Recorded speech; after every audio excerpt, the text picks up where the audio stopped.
An Anasin anin Nabi sallallahu alaihi wasallam qala la yu'minu ahadukum hatta yuhibba li akhihi ma yuhibbu li nafsihi. Riwayat Bukhari. Dari Anas dari Nabi sallallahu alaihi wasallam beliau bersabda, tidak beriman seseorang di antara kalian sehingga dia cinta untuk saudaranya sebagaimana dia cinta untuk dirinya sendiri. Hadis riwayat Bukhari juz 1 halaman 9. Pertanyaan, apakah seseorang yang sudah dijuluki Habib, Kiai Haji, Al-Ustadz dan lain sebagainya, bahkan termasuk cendekiawan karena beliau seorang dosen, tetapi malah menghasut, berkhianat dan menyakiti sesama muslim dengan menyebar fitnah, dia bisa dikatakan tidak beriman atau imannya kadzib, Ustaz? Jadi Habib itu juga tidak jaminan masuk surga. Saya juga punya anak namanya Habib. Ya, kalau nanti itu ini Habib, jangan dikira Habib itu ya jaminan masuk surga. Enggak. Yang dijamin masuk surga itu bukan Habib. Saya bukan meremehkan Habib loh ya. Golek nek eneng jaminan Habib masuk surga, golek ayat atau golek hadise. Yang dijamin masuk surga itu amanu wa amilus sholat. Ayat Allah mengatakan wa basyiril ladzina amanu wa amilus sholihat anna lahum jannatin tajri min tahtihal anhar. Di ayat lain dijamin masuk surga itu orang yang bertakwa.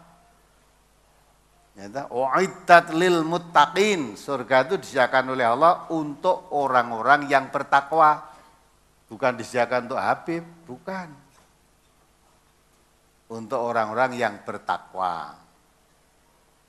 Kalau Habib dia bertakwa ya masuk surga, pasti. Kalau Habib tidak bertakwa ya neraka tempatnya. Jangan diputar balik omongan saya loh ya. Dikira menghina Habib, tidak. Nang menghina Habib wong anak saya saja nang ke Habib kok piye to kuwi. Berarti saya senang dengan Habib itu. Habib. Ya. Lah kalau Habib kok tukang memfitnah, tukang menyebar fitnah. Innalladzina fatadul mu'minin wal mu'minat. Ya. Itu diterangkan oleh Allah, orang yang suka menyebar fitnah, ya, laki, orang mukmin laki maupun perempuan, sumalam yatubu, kemudian tidak mau bertobat, falahum adzabu jahannama, walahum adzabul harik. Baca ayatnya, ini bukan ngomong kosong, yang ngendika begitu Allah. Surat Al-Buruj ya. Surat Al-Buruj, surat ke-85 ayat 10. Innal ladzina fatanul mu'minina wal mu'minati tsumma lam yatubu falahum adzabu jahannam wa lahum adzabul hariq. Sesungguhnya orang-orang yang mendatangkan cobaan kepada orang-orang yang mukmin laki-laki dan perempuan, kemudian mereka tidak bertaubat, maka bagi mereka azab jahannam dan bagi mereka azab neraka yang membakar. Ya, siapa saja itu? Apakah itu Habib, apakah itu Ustadz, apakah itu Kiai, apakah itu ulama, kalau suka menyebar fitnah tempatnya jahanam. Jadi tidak ada kok prioritas, kalau orang lain menyebar fitnah jahanam, kalau Ustadz tidak, Kiai tidak, Habib tidak, sama. Di hadapan Allah semua manusia itu sama. Yang berbeda karena apa? Takwanya. Inna akramakum indallahi atqakum. Orang yang mulia di sisi Allah di antara kamu adalah orang yang bertakwa. Orang yang bertakwa. Anak Nabi, ya, anak petani, anak pedagang, anak gali sama. Yang beda kan bapaknya. Pokoknya anak Nabi mesti masuk surga? Iya. Tidak. Anak Nabi siapa yang masuk neraka? Ya, anaknya Nabi Nuh masuk neraka. Sama, jadi jangan ngedel-ngedel lagi anaknya Ustadz ngene lah. Wah. Anaknya bupati no gayane wis kaya ngungkuli anaknya lurah. Anaknya lurah ngungkuli anaknya tani biasa. Oh, enggak sama. bupati, lurah, presiden segala itu kan jabatan ning donya ini. Itu yang memberi Allah. Ya. Itu suatu amanat tanggung jawab. Kalau bisa bertanggung jawab di hadapan Allah, ya rasakan nanti akibatnya.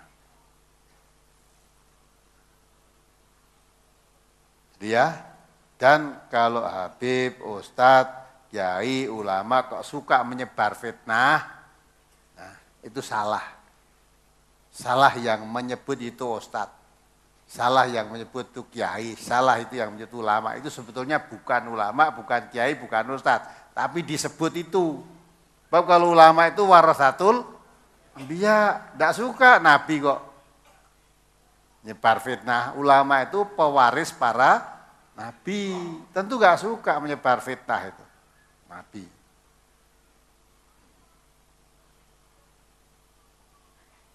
Sekarang kadang-kadang orang tidak ngerti ulama. Jadi supaya putih, dhuwur, jenggotnya dawa, wah itu ulama gitu. Gitu kan? Padahal ulama itu orang yang berilmu, orang alim. Dan kalau orang yang disebut ulama itu pewaris para nabi. Sedang nabi kita Muhammad SAW mewariskan apa? Al-Quran dan sunnah. Pengakuan beliau sendiri, taraktu fikum amroini. Lantadillu ma masaktum bihima kitabullah wa sunnatan nabihi.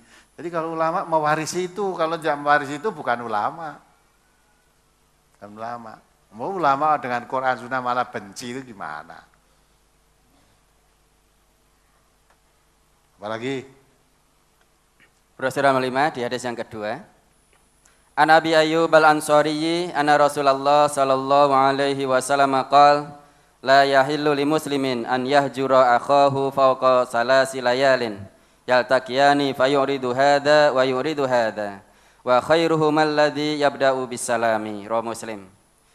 Dari Abu Ayyub Al-Ansari ia berkata, sesungguhnya Rasulullah sallallahu alaihi wasallam bersabda, tidak halal bagi seorang muslim mendiamkan saudaranya lebih 3 hari. Apabila keduanya bertemu, yang ini berpaling dan yang itu berpaling.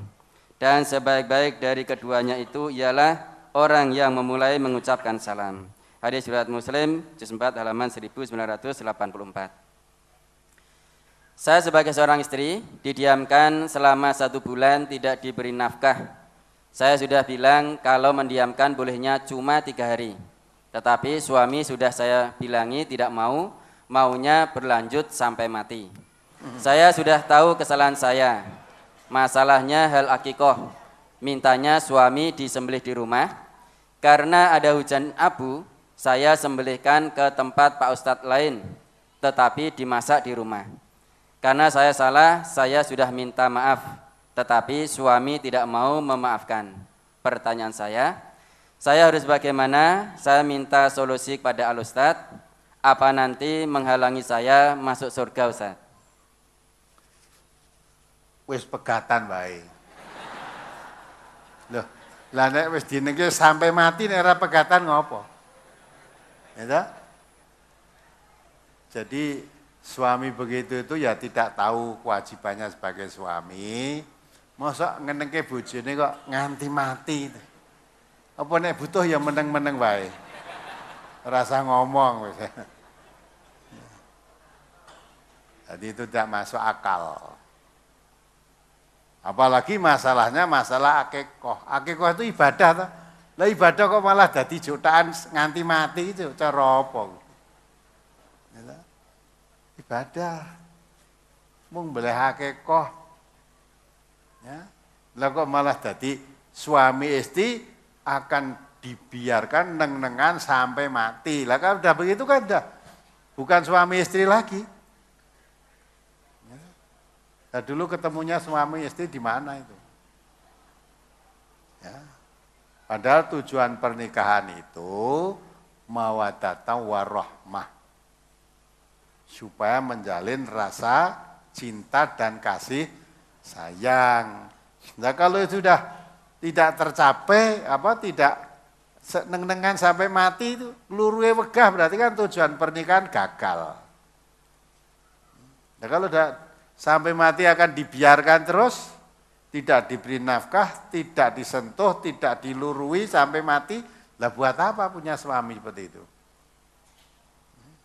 Api-apian baik, cerai sudah. Nah kalau itu tidak cerai sampai mati, nah kalau diceraikan nanti mungkin kamu bisa ganti suami lain. Nah, istrinya juga bisa ganti istri yang lain. Tapi kalau meneng-menengan tidak terjadi perceraian, nah kalau ada orang mau menikahi kamu nggak berani masih punya suami. Tampaknya masih punya, padahal nyatanya tidak. Lah diberi nafkah ya tidak. Ngomong gue tidak, lah itu apa gunanya? Nah itu rumah tangga semacam itu, rumah tangga yang tidak diatur secara Islam. Tidak diatur secara Islam. Apalagi ya dengan istrinya tidak mau separuh. Ya, dengan istri orang lain malah nek ngomongan jam-jaman. Ya, gimana itu? Nah, maka tidak cara Islam. Cara Islam harusnya ya, wong Allah itu yang memberi segala sesuatu kepada manusia. Dosanya manusia sebesar apapun kalau mohon ampun diampuni oleh Allah, kecuali dosa syirik. Ya. Nah, suami memberi apa toh kepada istri? Nah, kok salah? Kalau dihitung salah ya tidak salah. Ya podo dini itu. Apalagi masalah ibadah. Andai kata terjadi itu silang pendapat, Islam sudah mengatur, namanya berselisih. Fa in tanazatum fi syai'in farudduhu ilallah wa rasulih. Kalau terjadi perselisihan tentang sesuatu, kembali pada Allah, kembali pada Rasulullah. In kuntum tu'minuna billah, kalau kamu orang yang beriman pada Allah. Kembalikan pada Rasulullah, istrinya sudah mengajukan. Ya, menurut Rasulullah orang mendiamkan itu tidak boleh lebih 3 hari. Ya, maka setelah 3 hari kita baik lagi. Tidak, sampai mati. Berarti sudah menentang Rasulullah itu. Tentang Rasulullah. Kalau menurut Allah tujuan kamu pernikahan itu menjalin rasa cinta dan kasih sayang. Ya. Kalau sudah tidak ada rasa cinta dan kasih sayang, berarti kan sudah tidak menurut tuntunan Allah itu. Allah sudah tidak ditaati, Rasulullah tidak ditaati, siapa yang ditaati? Nah, menurut hawa nafsu itu. Sedang hawa nafsu itu la ammaratun bisu, selalu mengajak kepada yang jelek. Nah itu. Karena kamu yang tanya tadi, ya, betah dinengke sak jeke urip ya rasa nggunen terus ora apa-apa. Udah meneng-menengan malah ngirit omong.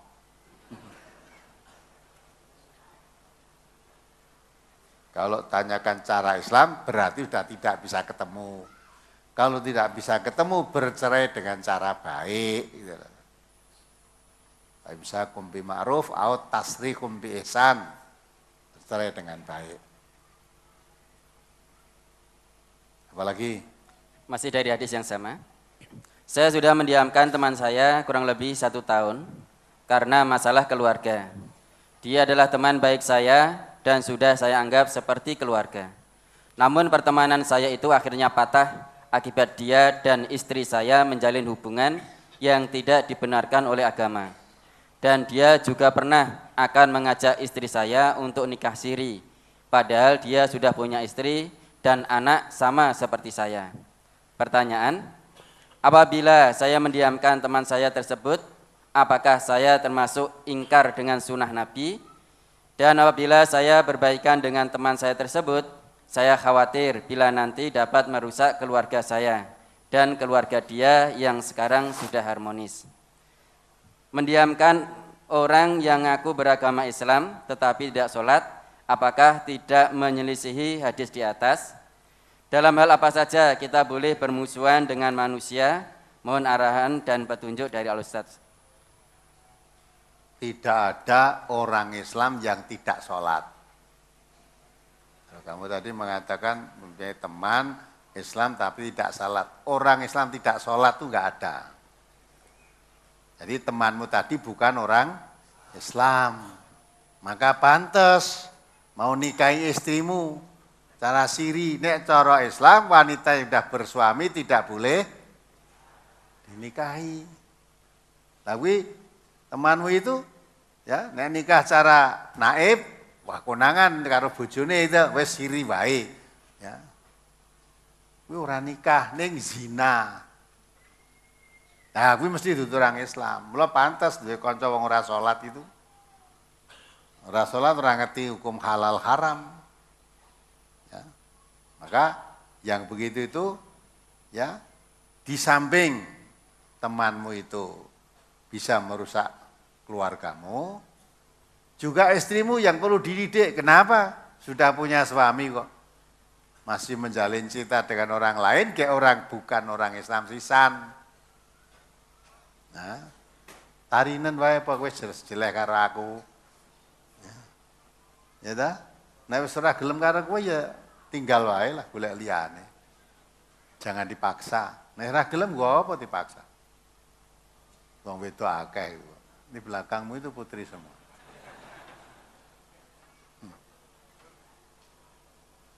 Jadi kalau rumah tangga begitu itu mau hancur rumah tangga. Kalau dia orang Islam, tidak hanya takut dengan manusia. Yang paling ditakuti itu Allah. Mau berbuat menjalin cinta dengan orang lain, bukan takut dengan suaminya. Kalau hanya takut dengan suaminya, ngelimpek ke suami, gampang. Suami ini nyambut gawe tau mulai. Paling 3 hari pulang, atau pagi berangkat, malam baru pulang. Nah di sela-sela itu kan bisa. Tapi kapan kamu bisa menyembunyikan dari pandangan Allah? Coba dibaca lagi itu. Surat ayat 7 itu. Ya. Kamu 2 orang, Allah yang ketiga. Kamu 3 orang, Allah yang keempat. Nah, coba itu dibaca ayat itu.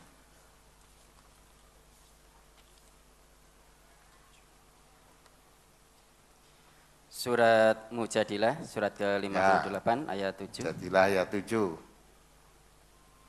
Alam tara annallaha ya'lamu ma fis samawati wa ma fil ard ma yakunu min najwa salasatin illa huwa rabi'uhum wa la khamsatin illa huwa sadisuhum wa la khamsatin illa huwa sadisuhum wa la adna min dzalika wa la aktsara illa huwa ma'ahum aina ma kanu summa yunabbi'uhum bima amilu yaumal qiyamah innallaha bikulli syai'in alim. Tidakkah kamu perhatikan bahwa sesungguhnya Allah mengetahui apa yang ada di langit dan apa yang ada di bumi. Tiada pembicaraan rahasia antara 3 orang, melainkan dialah yang keempatnya. Dan tiada pembicaraan antara 5 orang, melainkan dialah yang keenamnya. Dan tiada pula pembicaraan antara jumlah yang kurang dari itu atau lebih banyak, melainkan dia ada bersama mereka dimanapun mereka berada. Kemudian dia akan memberitakan kepada mereka pada hari kiamat apa yang telah mereka kerjakan. Sesungguhnya Allah Maha mengetahui segala sesuatu. Ya kan? Kalau kamu berada 4 orang, Allah yang kelima. Jangan dikira 4 orang, yang 4 orang itu aja. Kalau kamu 3 orang, Allah yang keempat. Dah kita nyepi aja. 2 orang aja kita, jangan sampai ada yang dengar selain kita berdua ini. Allah yang ketiga. Nah, jadi jangan dikira tidak ada orang ketiga, seolah-olah pembicara itu hanya didengar yang bicara itu aja. Ketahui. Kalau kamu 2 orang, yang ketiga itu Allah. Nah, terus diterangkan di situ, illa huwa ma'ahum aina makanu. Ya, di mana saja kamu berada, Allah itu selalu menyertai kamu. Kamu sendirian, Allah yang keduanya. Maka tidak ada perbuatan manusia yang lepas dari pengawasan Allah. Walaupun sudah sembunyi-sembunyi, seolah-olah nggak ada yang tahu. Ya, Allah tahu. Allah tahu. Maka kalau perasaan diawasi Allah itu melekat pada dirinya, dijamin orang itu pasti lurus. Tapi kalau seorang istri hanya takut pada suami, walah mudah. Juga suami, Kalau mau berbuat serong takut pada istri, ya juga mudah sekali. Tapi kalau takut kepada Allah inilah, itu yang merupakan jaminan. Pasti orang itu baik, tidak usah diawasi manusia. Kalau sudah diawasi oleh Allah, tentu dia tidak berani berbuat macam-macam. Kalau hanya manusia, maka dulu pernah ada istilah waskat, pengawasan yang melekat. Maksudnya dia pelekat itu jangan sampai perbuatan curang tidak ketahuan karena pengawasannya melekat. Saking melekatnya malah dum-duman. Melekat Mas. Ya soalnya ono lah, yang penting aku ya bagiono. Wes serat tidak saya tegur ya saya ingat, tapi kamu harus tahu sendiri. Nah, maka saking melekatnya tidak bisa diberantas korupsi. Pengawasi podo di hutan-hutan gundul, padahal ada polisi hutan. Ya, tapi setelah ditugaskan di itu jadi orang hutan. Jadi, wah ibu apa hati habis orang gagas orang hutan. Nah itulah, maka perasaan merasa diawasi oleh Allah itu yang menjamin manusia itu pasti akan jadi baik. Tidak perlu diawasi oleh manusia. Sebetulnya Islam itu sudah cukup lengkap, sempurna untuk mendidik manusia menjadi baik, baik secara pribadi atau secara kebersamaan. Coba mana kelemahan Islam? Kekurangannya Islam itu di mana? Untuk menjalin hidup rukun, sampai terjadi perselisihan saja boleh Suloyo paling 3 hari aja. Ya, terus diterangkan dalam hadis tadi, ya, tidak boleh kan? Satu sama-sama kalau ketemu melengos, yang satu ketemu melengos. Ya, jadi ketemu sama-sama berpaling, melengos. Nabi mengatakan yang paling baik yang mendahului memberi salam. Nah, yang kalau kita dinengke orang, aja ketemu melengos, kamu mendahului memberi salam, itu yang paling baik. Nilainya tinggi di sisi Allah. Walaupun ini dianggap manusia, ora pandak toh. Wong melarat arep ngenengke aku. Nah, aku mbok nganti turun pitu, butuh apa kowe? Nah, itu orang jelek. Ya. Kalau saya menegur kamu, beri salam kamu bukan karena saya ya butuh kamu, tapi takut kepada Allah. Kalau saya sampai diam-diaman berkepanjangan, saya takut itu melanggar hukum-hukum Allah. Lebih baik saya menegur kamu, mendahului. Maka Nabi kita juga mengatakan silman kotak, waqti man haramak, wa'fu aman dalamak. Sambunglah orang yang memutus hubungan dengan kamu. Kalau kita diputus hubungan, dijotak atau jawabannya ya luruono. Walaupun kita mungkin dikatakan Allah, ora pandak, betah berapa lama kamu ngeneng ke saya. Ya sebenarnya manusia. Apa? Tapi Allah mengangkat derajat kita mendahului. Mengamalkan sabda Rasulullah, sambung orang yang memutus kamu. Berikan orang yang mengharamkan memberi sesuatu kepadamu. Kalau ada orang memberikan kepadamu seolah haram, meminjami enggak mau seolah haram. Kalau kamu punya sesuatu, berikan pada orang yang itu. Wa'fu aman dalamat. Maafkan orang yang menzalimi kamu, maafkan dia. Itu orang yang mulia. Nah, menegur, mendahului, ngelurui dhisik orang yang mendiamkan kita, itu berat. Kerjaan berat, walaupun ngomong apa-apa bisa, tapi ngomong untuk ngelurui orang yang ngenengke kita itu berat itu. Berat. Pilih kon ngangkat beras atau ngangkat berat 50 kilo timbang kon ngelurui sik gitu. Nah, itu memang perbuatan baik itu nilainya besar, mulai ya berat. Tapi orang yang melaksanakan itu dengan mudah, itu yang dikehendaki oleh Allah. Keselamatannya. Yasroh sodrahu lil Islam. Jadi menerima aturan Islam itu enteng gitu loh. Oh Islam mengajarkan supaya gini, dadanya longgar. Aku jaga gengsi kan ndak ngelurui sik Nabi begitu ya ada tak tegur. Perkara dia saya tegur melengos itu urusan dia, tapi saya akan mendahului menegur. Nah, itu menerima aturan itu mudah.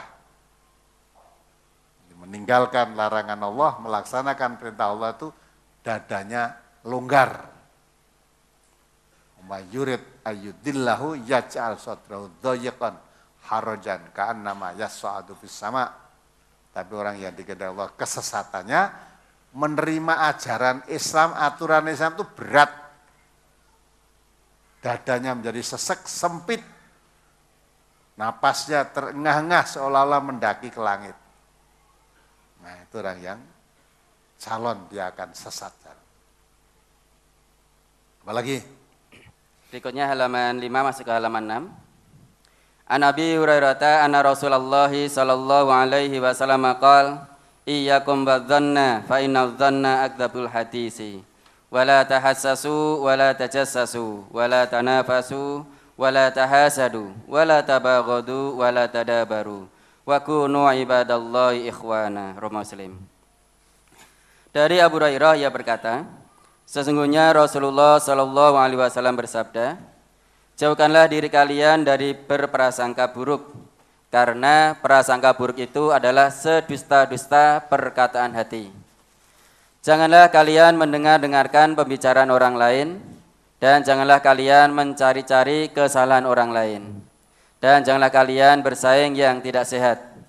Janganlah kalian saling mendengki, janganlah saling membenci, dan janganlah saling membelakangi. Dan jadilah kamu sekalian hamba-hamba Allah yang bersaudara. Hadis riwayat Muslim. Pertanyaan, dan janganlah kalian saling membenci dan jangan kalian saling membelakangi. Yang dimaksud bagaimana membelakangi itu, Ustaz? Dan bagaimanakah kita dalam bertemu dengan seseorang non-muslim yang ketika bertemu dia malah menghindar, Ustaz? Nah, ini sebenarnya indah sekali lah aturan dalam Islam itu. Indah sekali kalau ini diamalkan tuh nggak ada alasan untuk tidak rukun sesama muslim tuh nggak ada. Nggak ada untuk itu. Ya kan? Maka di sini perintah Nabi di situ diterangkan iyyakum wadh-dhanna fa inna dhanna akdzabul hadis. Jauhilah prasangka. Prasangka buruk itu akdzabul hadis. Prasangka jelek itu sejelek-jelek pembicaraan hati. Dalam hati kita punya perasaan menyangka orang tidak baik, itu hatimu bersuara sangat jelek menyangka saudaramu tidak baik. Maka dilarang. Ya. Wala tahassasu, jangan suka nguping-nguping. Ada orang bicara dikuping-kuping, dirungok-rungok. Nah, nanti setelah dapat semacam bahan itulah untuk bahan pembicaraan. Ya, pembicaraan yang pembicaraan orang lain yang bukan urusannya dia itu nggak boleh. Nggak boleh di situ. Wala tajassasu, apalagi mencari-cari kesalahan.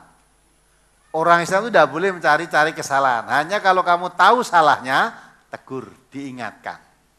Kalau tidak tahu salahnya, jangan dicari-cari. Sebab orang itu kalau mencari salahnya ada saja. Ada saja.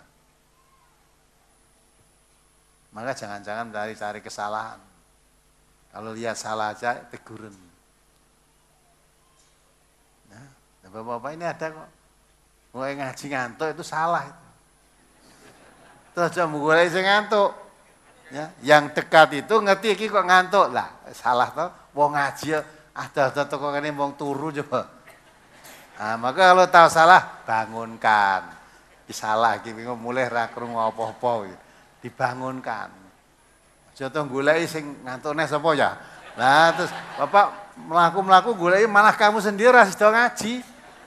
Mulai wong ngantuk wae. Ya, lek ngantuk itu apalagi yang lantai 3 itu mungkin udah turu ra mau ngantuk. Lantai 3 itu coba sekali-sekali disoting ya yang lantai 3 itu. Isinya udah turu. Nah, kalau betul begitu, nah itu salah toh. Diingat, disoting, lain waktu nanti ditayangkan yang lantai 3. Iki lho deloken. Nah, kalau ngapu ngaji modelnya gini itu nanti dapat apa gitu loh. Nah, gitu dah. Lah itu salah. Diingatkan. Jangan dicari-cari kesalahannya. Wala tanafasu, jangan bersaing tetapi tidak sehat. Tasdid fastabiqul khairat. Berlomba dalam mencari kebaikan. Jangan persaingan yang tidak sehat akhirnya saling jatuh menjatuhkan. Apa saja tidak boleh. Maka perintah Rasulullah itu wala tahasadu, di samping jangan bersaing tidak sehat, jangan mendengki. Jangan mendengki, ya. Wala tabaghadu, jangan saling membenci. Apa ini? Nah, ada yang ngantuk kan? Ya sekali-sekali yang ngantuk disorot ya biar gitu. Ya, lihat.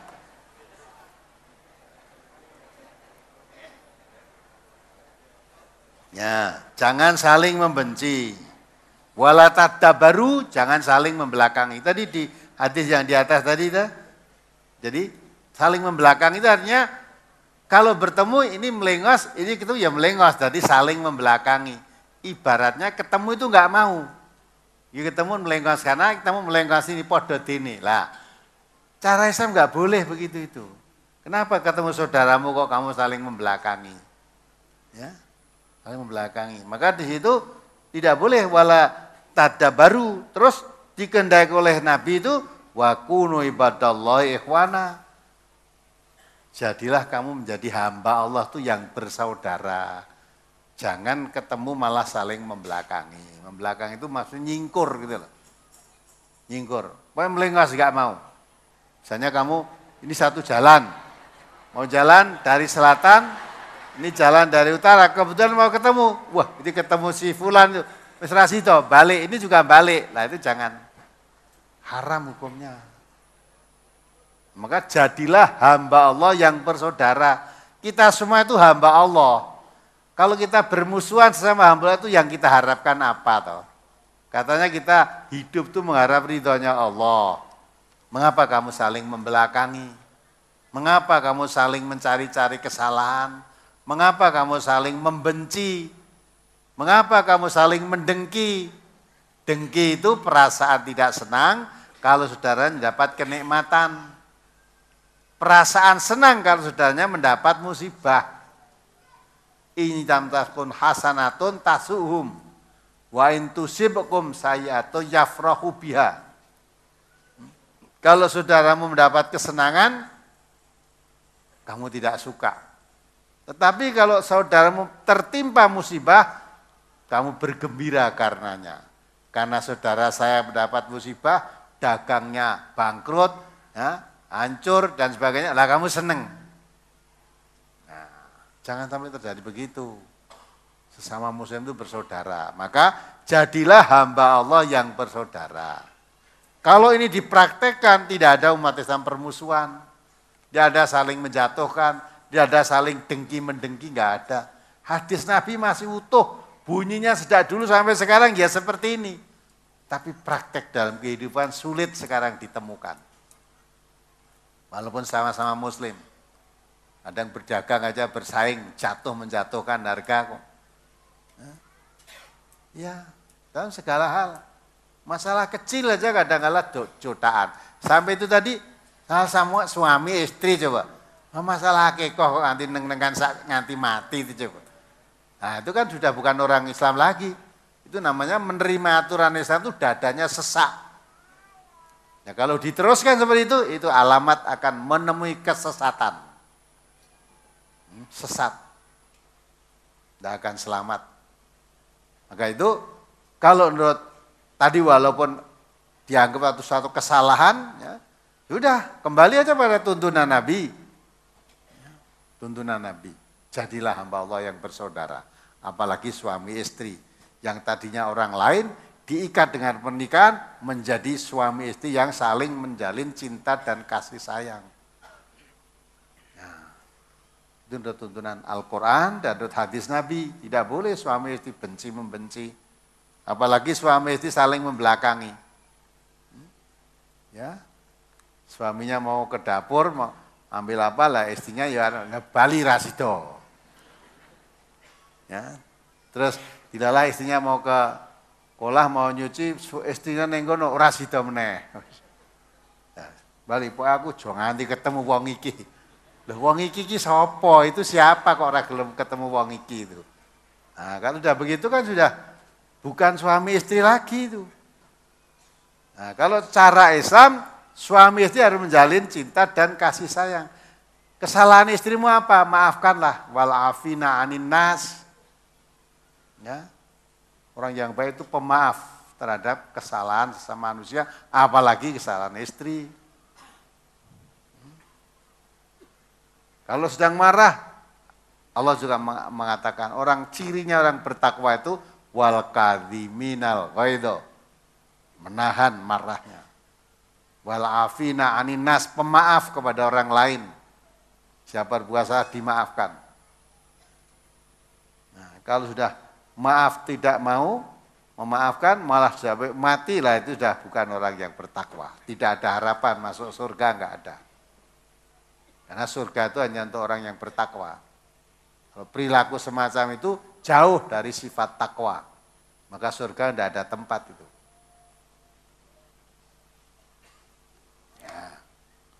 Jadi jangan saling membelakang itu maksudnya, mestinya ketemu saling berikan salam, tegur sapa, kabar kita, kok malah ketemu malah balik kabeh. Nah, itu namanya saling membelakangi. Itu, jadi kalau hadis ini diamalkan, tidak ada persaudaraan. Retak itu enggak ada. Malah yang retak-retak itu diperintahkan oleh Nabi, wa kunu ibadallah ikhwana. Jadilah kamu hamba Allah yang bersaudara. Ya. Hadisnya bagus tadi. Tapi mengapa umat Islam yang seperti tidak ada, sudah tidak memperhatikan itu. Tidak memperhatikan. Hadis-hadis semacam itu tidak. Jadi mengaku kalau Muhammad itu nabinya, tapi ajarannya tidak mau pakai. Tidak mau pakai. Tapi ngarep apa? Syafaatnya. Ya, kalau dimocok sholawat nanti dapat syafaat Nabi. Lah wong ajarannya tidak mau pakai kok mau dapat syafaat itu gimana? Nabi mengatakan man raghiba an sunnati falaysa minni, dan tidak mau mengikuti sunnahku bukan umatku. Man amila amalan laisa alaihi amruna fahuwa raddun. Ya, siapa melakukan perbuatan yang tidak aku perintahkan, yang saya perintahkan malah ditolak, yang saya perintahkan tidak mau, tidak diperintahkan malah diikuti, tolak amalnya tidak diterima. Ya, kok ngarep-arep syafaat. Kita ngakoni Nabi, ini tidak mau menjalankan. Ya, nah, syafaat dari mana yang kita harapkan? Tidak mungkin orang semacam ini kita akan dapat syafaat, tidak. Kalau disuruh mengikuti Allah, mengikuti Rasul malah bal natabi'u ma alfaina alaihi abana. Tidak, saya tidak usah ikuti Allah. Tidak usah ikuti Rasul, saya cukup mengikuti yang saya dapati bapak-bapak saya dulu mengerjakan. Lah kok mau mengharapkan syafaat Nabi? Ya minta syafaat bapakmu kuwi. Minta syafaat mbahmu itu. Ya, apalagi? Brosur halaman 7, hadis yang kedua. An Abi Bakrata qala Rasulullah sallallahu alaihi wasallam idzal taqal muslimani bisafaihima fal qatilu wal maktulu finnari. Rawi Muslim. Dari Abu Bakrah ia berkata, Rasulullah sallallahu alaihi wasallam bersabda, apabila dua orang muslim saling berhadapan dengan menghunus pedang masing-masing, maka orang yang membunuh dan yang dibunuh di neraka. Hadis riwayat Muslim. Berkaitan dengan hadis tersebut, dalam hal ini apabila kita dizalimi, diserang oleh umat Islam yang lain seperti yang dialami oleh warga MTA di Mluro, Kudus, Gresik, dan di daerah lain, apakah kita juga harus diam? Padahal mereka tujuannya untuk menyakiti badan. Tetapi kalau salah sasaran, kan sama juga membunuh, Ustaz. Apa yang ditanyakan? Apa diam? Tidak. Diurus itu kok diam gimana tuh? Kita menghadapi orang semacam itu, kita anggap itu orang bodoh, tidak mengerti aturan agama. Selama tidak keterlaluan, kita sabar. Dia mendolimi kita, perintah Allah tadi, wa'fu aman dolamak. Perintah Nabi. Perintah Allah juga begitu, wal afina anin nas. Ya dah? Maafkan orang yang mendolimi kamu. Kata Nabi tadi begitu dah. Dolimi. Lah kecuali kalau kita maafkan dia malah nekat gebuki sampai, nah kita melawan boleh, namanya membela diri. Kita membela diri. Masa wong digebuki meneng wae? Nah kuno ya wong Islam bukan. Kalau orang menganiaya orang Islam dikalahkan tidak nurut, lah tadi coba ada tadi di depan tadi, apabila dua orang saudara suruh mendamaikan, tapi yang tidak mau didamaikan, lah itu perangi. Jadi halaman 2 itu, wa in ta'ifatani minal mu'minin, coba dibaca itu. Brosur halaman 2, ayat yang kedua. Al-Quran itu. Wa in ta'ifatani minal mu'minina qatatalu fa aslihu bainahuma fa in baghat ihdahuma 'alal ukhra faqatilul lati tabghi hatta tafi'a ila amrillah fa in fa'at fa aslihu bainahuma bil 'adli wa aqsitu innallaha yuhibbul muqsitin. Ini Al-Quran ini, ayo dibaca.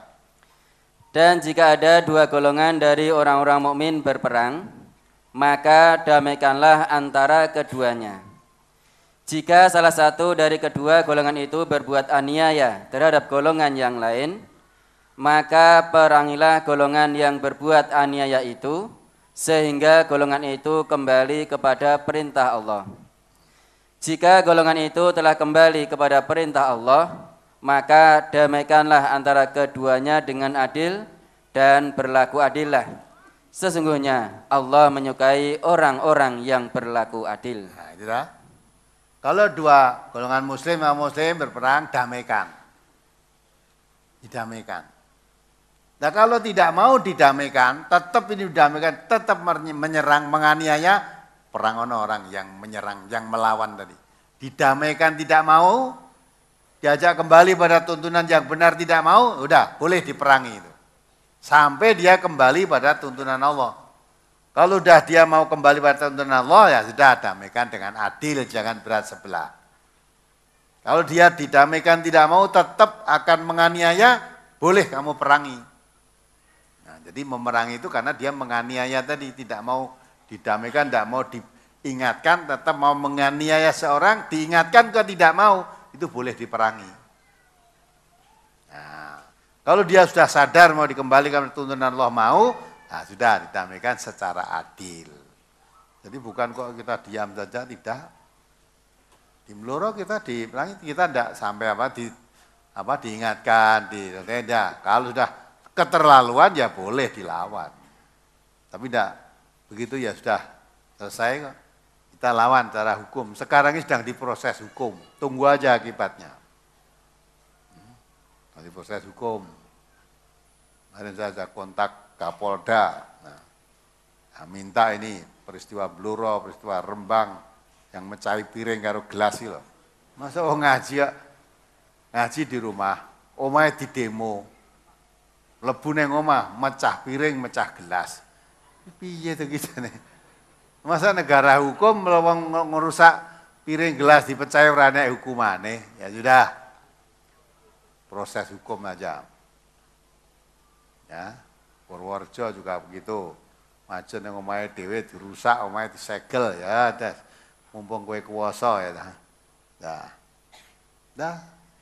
Polisi ini termasuk yang membiarkan itu proses ini nanti. Dihukum. Artinya dijalani menurut hukum yang berlaku di negeri ini. Ada lewat Polsek, Polres kok kita yang meneng wae langsung Polda. Sekarang ditangani Polda. Nanti kalau Polda beku, meneng ya Polri udah. Ndure Polda aja enek Polri. Nanti kan Polri ini ya macet, presiden. Presidennya yang macet ganti. Nah, gitu. Sebentar lagi kan ganti presiden. Nah, kita negara ini negara hukum, jadi jangan mudah dibodohi. Proses. Kita punya presiden rakyat itu mempunyai pemimpin. Kalau dia aniaya, wah ya kita sampaikan atasnya terus, nggak bisa sampai mentok. Ya, kan dua orang melakukan, Allah kan turun tangan. Kalau yang diajar oleh Allah lebih kasihan nanti. Lebih kasihan. Buatingnya karo MTA, ya, saking buatingnya ya udah. Begitu membuat surat menandatangani langsung. Menandatangani menutup MTA atau mengenai MTA. Ya nek kanggo ini kita ya dilalah ngono wae. Tapi siapa tahu itu memang hukuman dari Allah. Dilalah. Nek kene dilalah itu.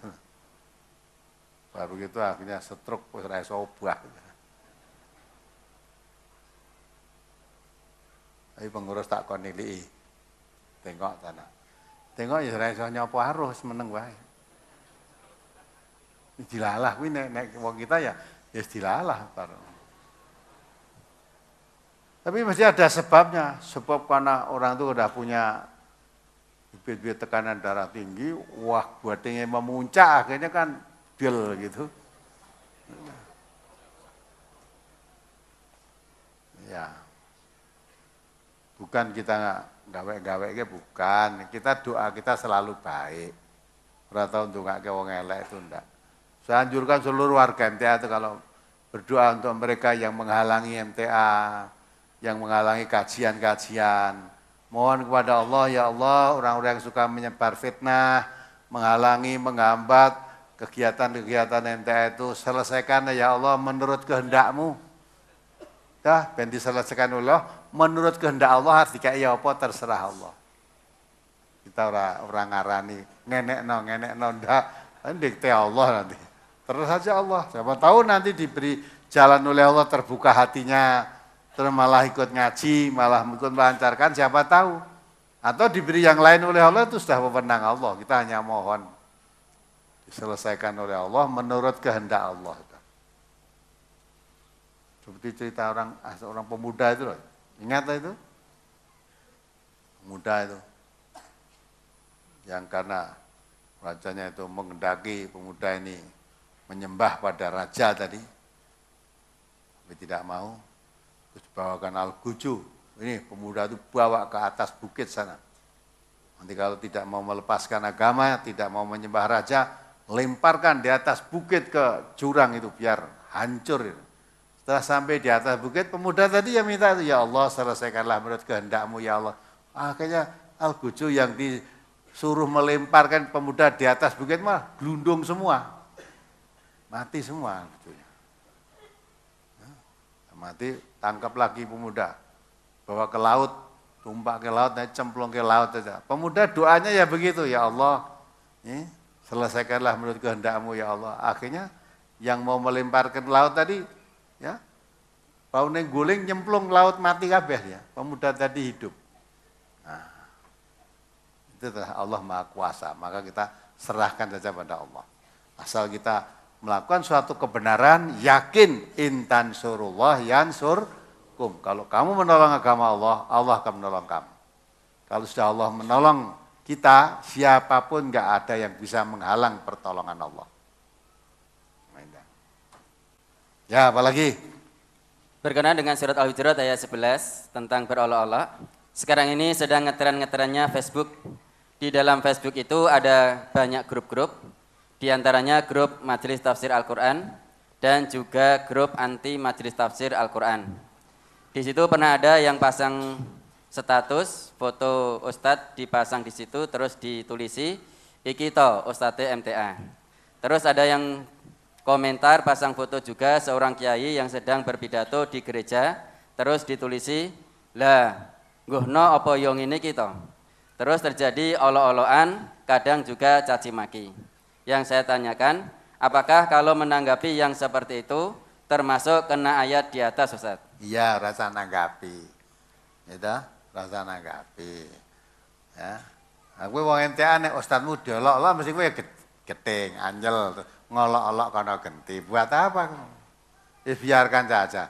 Timbang kamu termasuk orang yang ngolok-olok, biar diolok-olok saja. Allah tadi mengatakan asa yakunu khairum minhum. Bisa jadi yang diolok-olok itu malah lebih baik daripada yang mengolok-olok. Lah sekarang kalau kamu ngolok-olok, kamu juga diolok-olok, kamu bolos ngolok-olok, ya podo elek kabeh. Jelek semua. Biar kita dielek-elek ben. Sekalipun dielek-elek, kalau memang itu baik, dielek-elek ya tetap baik. Sebaliknya kalau itu memang jelek, walaupun diape-ape ya tetap jelek. Maka tidak usah kita dielek-elek, biarlah, sabar aja. Mau dielek-elek ora loro kok. Ya, nanti kalau kamu dengar ngelek-elek sing ngelek-elek kuwi mbok parani wis meneng rasakan meneng dhewe kok. Meneng dhewe. Perkara kamu nanti pergi ngelek-elekna ya ben ra krungu kok ya. Jadi wong ngelek-elek iki jane rekoso. Betul. Apalagi orang yang budeng karo NTA, begitu NTA berkembang itu mula arep golek cara bahkan menyebar fitnah ngelek-elek saking budeng ning ati rekoso. Ya, sing dielek-elek orang ngrasake, sing elek-elek gawe cara ngene kok jek berkembang terus. Ngene berkembang piye carane iki? Udah karepmu kono. Wa makaru wa makarallah wallahu khairul makirin. Tidak serahkan saja orang mau berbuat makar jahat dengan cara apapun, Allah sebaik-baik penggagal makar jahat itu. Dan kepercayaan kepada Allah itu, tawakal kepada Allah, jangan setengah-setengah. Bulatlah kepada Allah. Dakwah, menyebarkan Al-Quran, itu perintah Allah. Jangan ragu-ragu. Siapapun yang akan menghalang Allah pasti turun tangan. Pasti turun tangan. Nah, di mana-mana MTA yang dianiaya, didolimi, tidak surut malah makin berkembang. Tadi yang datang dari ibu dari Blora tadi, yang di Blora dianiaya begitu, bikin panggung dibakar, ya mau pengajian apa, lah kok malah ibu ada teko rene coba. Ya wong Blora malah datang ke sini, apa ora krungu beritane Blora. Ya dah. Nah, mantap dia, bagaimanapun juga udah mantap. Itu Allah memberikan kekuatan iman. Maka yang batil dan yang hak itu beda. Dan mempunyai sifat fa'amazabadu fayadhabu jufa'a. Yang batil itu akhirnya kan hilang tanpa bekas. Wa amma yang faunas wa yang kusufil ardi. Adapun yang bermanfaat untuk manusia, sekalipun terpendam dalam tanah yang sangat dalam, itu yang dicari oleh manusia. Maka digambarkan oleh Allah, perumpamaan yang hak dan yang batil, itu seperti logam dengan buih. Orang yang merebus logam, nanti akan keluar buihnya. Ketika buih sedang mengembang, logamnya tidak kelihatan. Tapi yang dibutuhkan manusia itu bukan buihnya, logamnya, maka akhirnya buih tadi hilang tanpa bekas, yang tinggal logamnya, yang bermanfaat. Coba dibaca itu surat Ar-Ra'd ayat 17 ayat berapa? Perumpamaan yang hak dengan yang batil. Maka kalau kita yakin kita membawa kebenaran, ya, jangan takut dengan kebatilan. Dimanapun, kapanpun yang batil itu mesti selalu berusaha menghadang, menghalangi, melenyapkan yang hak. Tapi Allah sudah berjanji, ja'al haq wa zahaqal batil. Kalau yang hak itu kamu munculkan, yang batil pasti sirna. Karena sudah menjadi sunatullah, fa'amazabadu fayadhabu jufa'a. Yang batil itu mesti hilang tanpa bekas. Walaupun awalnya mewarnai, menutupi permukaan, sehingga yang tampak kebatilan semua, yang hak tidak kelihatan. Tapi yang batil nanti hilang tanpa bekas dengan syarat yang hak harus dimunculkan. Ayo dibaca ayat 17. Surat Ar-Ra'd surat ke-13 ayat 17. Anzala minas samaa'i ma'an fasalat awdiyatum biqadariha fahtamalas sailu zabadar rabiyah wa mimma yuqiduna alaihi fin nari batigha'a khilyatin aw mata'in zabadum misluh kadzalika yadribullahu al-haqqa wal batil fa amma zabadu fayadhabu jufaa'a wa ma yanfa'un nasa fayamkusu fil ard. Kadzalika yadribullahul amsal. Allah telah menurunkan air hujan dari langit, maka mengalirlah air di lembah-lembah menurut ukurannya. Maka arus itu membawa buih yang mengembang. Dan dari apa, yakni logam yang mereka lebur dalam api untuk membuat perhiasan atau alat-alat, ada pula buihnya seperti buih arus itu. Demikianlah Allah membuat perumpamaan bagi yang benar dan yang batil. Adapun buih itu akan hilang sebagai sesuatu yang tak ada harganya. Adapun yang memberi manfaat kepada manusia, maka ia tetap di bumi. Demikianlah Allah membuat perumpamaan-perumpamaan. Ya. Jadi yang hak diumpamakan seperti buih, seperti apa? Logam. Yang batil seperti buih. Yang hak seperti air, yang batil seperti buih. Air kalau sedang mengalir, ada arusnya, kemudian timbul buih. Buih itu akhirnya hilang, ya, tanpa bekas. Kalau saya menggambarkan, contoh yang mudah, kalau ibu-ibu yang sepuh-sepuh itu tahu. Ketika dulu belum model magic chair, belum model apa lagi itu, ya, masak itu kompor. Dulu kalau masak meliwet itu memakai kendil apa? Lemah diobori pakai kayu. Nah, nanti setelah mulai nguap itu, nasi tadi keluar apa? Buihnya. Buih itu nanti dibuang. Kenapa dibuang? Orang kanggone kok, orang tidak membutuhkan buihnya. Ketika buih mengembang tadi, nasinya tidak kelihatan, di bawah tertutup buih. Tidak kelihatan. Tapi dipanasi terus dari bawah, akhirnya buih itu hilang tanpa bekas. Yang bermanfaat bagi manusia tetap tinggal. Yang bermanfaat apa? Nasi, lagu yang carry nanti nasinya. Ini Pak Suhata itu juga tahu itu. Gane godok besi itu Pak Suhata. Masih Pak sampai sekarang ya? Ya tiap hari godok besi. Kalau rebus besi keluar buihnya enggak? Nah, keluar. Besi itu diwarnai sampai sekian derajat menjadi cair, merah. Maka Allah mengatakan itulah minuman orang di neraka besok seperti cairan besi yang mendidih. Nah, ketika besi menjadi cair tadi keluar buihnya. Tapi yang digunakan Pak Suhata itu bukan buihnya, besinya. Ya, saya dulu pernah ke sana ketika membuat setrika itu loh, setrika pakai areng itu kan jadi cetak itu. Nah itu nanti buihnya hilang, terus itu ambil cairan besi tadi dicorke dengan cetaknya ternyata lemah itu. Gitu. Nah nanti tinggal jadi setrika itu.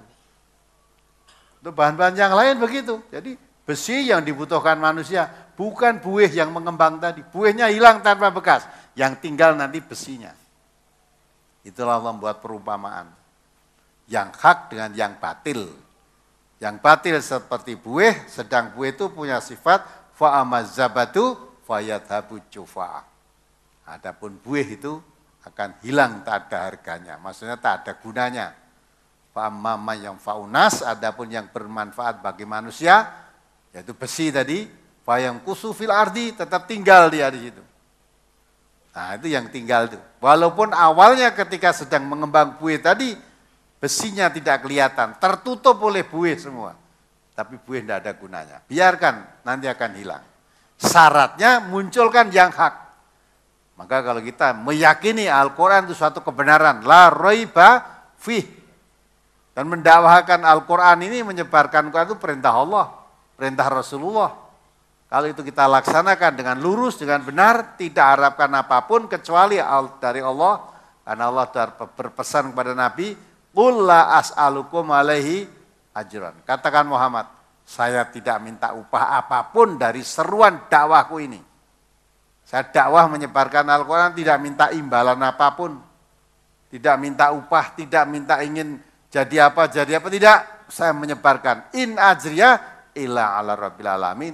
upahku dalam dakwah ini hanya mengharap dari Allah Subhanahu wa taala. Kalau itu lurus, sebarkan dah.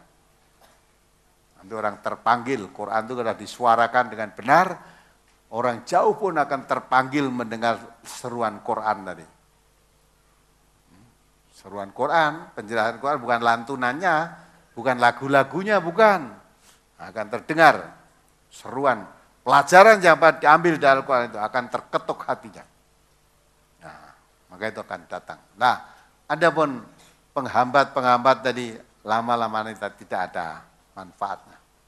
Karena dibantu oleh Allah kebenaran itu terus dikawal terus, diikuti terus oleh Allah.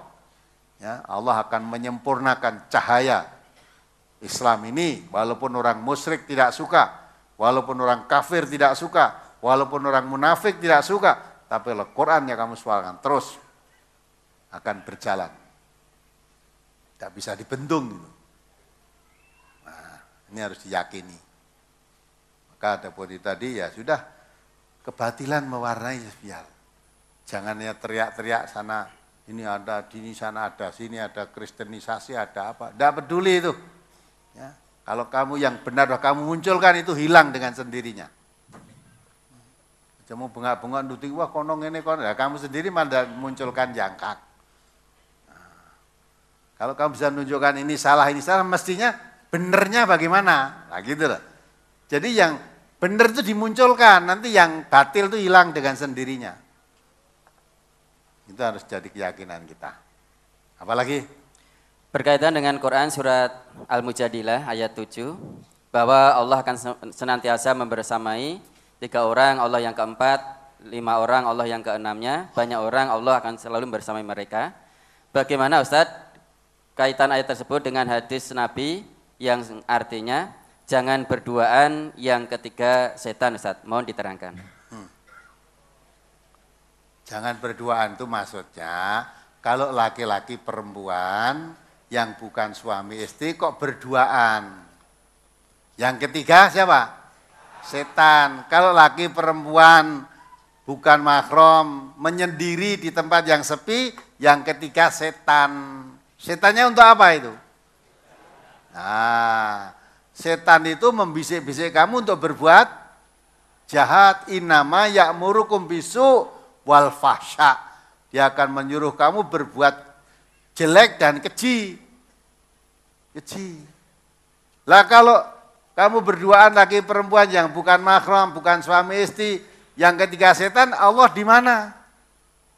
Allah ada enggak kira-kira? Allah tuh menemani kamu di mana aja berada. Ya, lah ketika setan menghasung kamu bisu dengan berbuat jelek, berbuat jahat tadi, Allahnya hilang. Maka tidak ingat dosa. Ini lagi perempuan, ini siapa, mau berbuat apa, Allah hilang. Maka kamu melakukan sesuatu seolah-olah Allah tidak melihatnya. Yang penting bapak tidak tahu, ibu nggak tahu, masyarakat nggak tahu. Ya, nah, itu. Nah, setan yang aktif di situ. Maka akhirnya terjadi, ya, belum punya suami karena sering bersendirian dengan laki-laki, tahu-tahu perutnya besar. Lah iso gede dhewe piye kuwi mau? Yang membesarkan siapa? Siapa yang membesarkan perutmu? Allah yang membesarkan. Mulai hati-hati ya. Wis ndelik renek sing berbuat renek wong sing weruh, lah kok malah ngumumke dhewe. Perutmu itu mengumumkan sendiri. Ya. Ya, jadi wong-wong ora ngerti berbuatmu di mana enggak tahu, tapi kamu membuat pengumuman, dulu perut saya sudah besar. Nah, kan tahu toh, mau kamu sembunyikan kemana? Setan busuk lagi. Gitu? Kamu nanti kalau sampai melahirkan, kamu belum punya suami. Semua orang duting, kamu pelacur, kamu orang jahat. Sudah, daripada kamu hidup bercermin bangkai, mati aja. Ya. Minum racun apa minum apa itu dah mati dah. Kalau udah mati selesai, setan itu sudah nggoda meneh. Mula setan itu menggoda manusia itu sampai mati. Kalau Allah menuntun kita wala tamutunna illa wa antum muslimun. Jangan sampai mati kecuali kamu mati dalam tunduk patuh pada Allah. Kalau setan jangan kamu mati kecuali mati dalam tunduk patuh dengan setan. Maka kalau ingin tidak mati dengan di bawah tunduk dengan setan, jangan sering berduaan laki perempuan yang bukan mahram. Nanti yang ketiga setan. Apalagi? Berkaitan dengan hadis, tidak halal bagi seorang muslim mendiamkan saudaranya lebih dari 3 hari. Saya mempunyai teman, kami sudah berdiaman berminggu-minggu karena masalah sepele. Saya sudah minta maaf 2 kali, tetapi dia tidak mau memaafkan saya. Pertanyaan, apakah saya berdosa karena sampai saat ini kami masih bermusuhan, Ustaz? Nah, kenapa kok bermusuhan? Nah, apalagi kamu katakan cuma masalah sepele. Gitu? Kadang-kala Islam itu dikalahkan dengan masalah sepele tadi. Ya, gitu? Masalah sepele tapi hawa nafsumu yang menjadikan masalah besar. Seolah kalau kamu ngelurui dhisik itu, jaga diri, jaga gengsi. Tidak mau saya kalau ngelurui dhisik. Dia harus ngelurui saya. Kalau tidak mau ya sampai mati, lah itu setan. Ya. Kalau menurut Nabi, putus hubungan tadi, sambunglah dia. Sil mangkotoak. Sambung orang yang memutus hubungan dengan kamu. Sambungin. Setannya busuk. Nek kowe ngluri dhisik, kamu nanti dianggap orang ya akhirnya kalah lah kamu. Harga dirimu jatuh. Itu setan membisik. Tapi kalau kamu melaksanakan tuntunan Allah, harga dirimu naik. Ya, naik. Karena kamu berarti orang yang melaksanakan perintah agama, takwa kamu. Orang yang bertakwa itu di sisi Allah mulia. Mulia. Nah, kadang-kala hawa nafsu ini. Banyak orang Islam, tahu tuntunan Islam, tapi kalah dengan hawa nafsunya. Nah, orang yang semacam itu menuhankan hawa nafsu. Coba dibaca. Atas ayat 23 itu. Tahukah kamu siapa yang paling rugi perbuatannya? Nah, itu menuhankan hawa nafsu. Walaupun ngerti ini benar, ini salah, tapi milih yang salah. Karena hawa nafsu itu selalu mengajak yang jelek. Inna nafsa la amaratum bisu. Milih yang benar itu tidak mau. Surat Al-Jasiyah ayat 23. Surat Al-Jasiyah surat ke-45 ayat 23. Afara'aita man ittakhadha ilahahu hawahu wa adallahu Allahu ala ilmin wa khatama ala sam'ihi wa qalbihi wa ja'ala ala basarihi ghishawah wa may yahdihi min ba'dillah afala tadhakkarun. Maka pernahkah kamu melihat orang yang menjadikan hawa nafsunya sebagai Tuhannya dan Allah membiarkannya sesat berdasarkan ilmunya, dan Allah telah mengunci mati pendengarannya dan hatinya, dan meletakkan tutupan atas penglihatannya, maka siapakah yang akan memberinya petunjuk sesudah Allah membiarkannya sesat? Maka mengapa kamu tidak mengambil pelajaran? Ya, ada notnya di situ.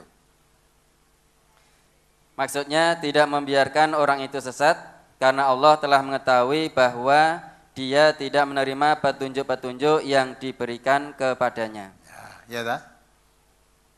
Itu orang yang menuhankan hawa nafsu, ya, diberi petunjuk-petunjuk oleh Allah, diberi petunjuk-petunjuk oleh Rasulullah, tapi dia tidak mau memperhatikannya. Maka dia sesat berdasarkan ilmunya. Walaupun ilmunya yang benar itu tahu, tetapi dia milih jalan yang sesat. Nah, maka itu orang yang paling merugi itu. Maka memperhatikan, membiarkan berdasarkan ilmunya. Orang semacam itu Allah mengunci mati hatinya, pendengarannya, ya, dan meletakkan tutupan pada penglihatannya.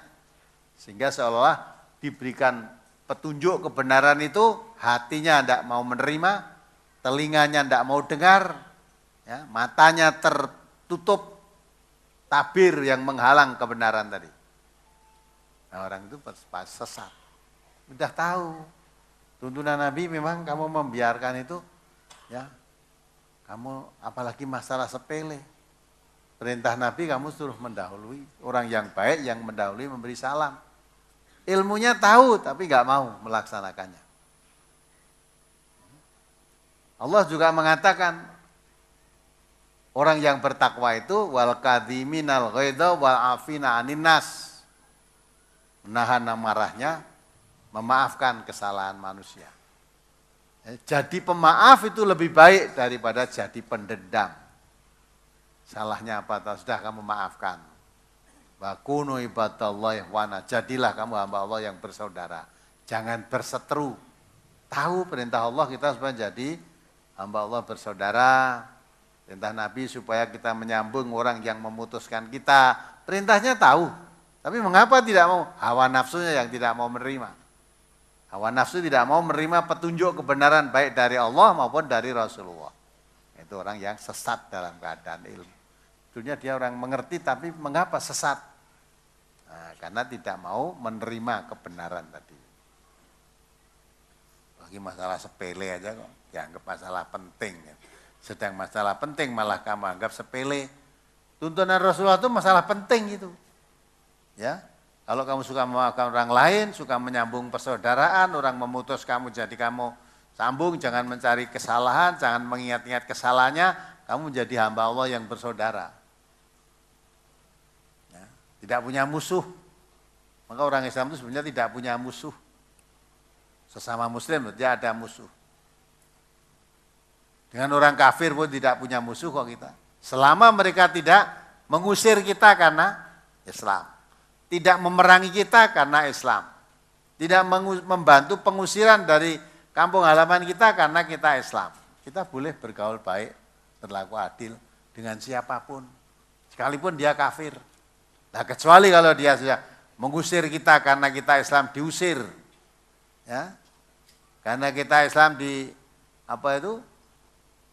diperangi karena Islam kita. Nah, itu baru kita. Boleh kamu tidak berteman dengan orang semacam itu. Nah, sekarang yang mengusir itu malah bukan orang kafir, malah orang Islam malah.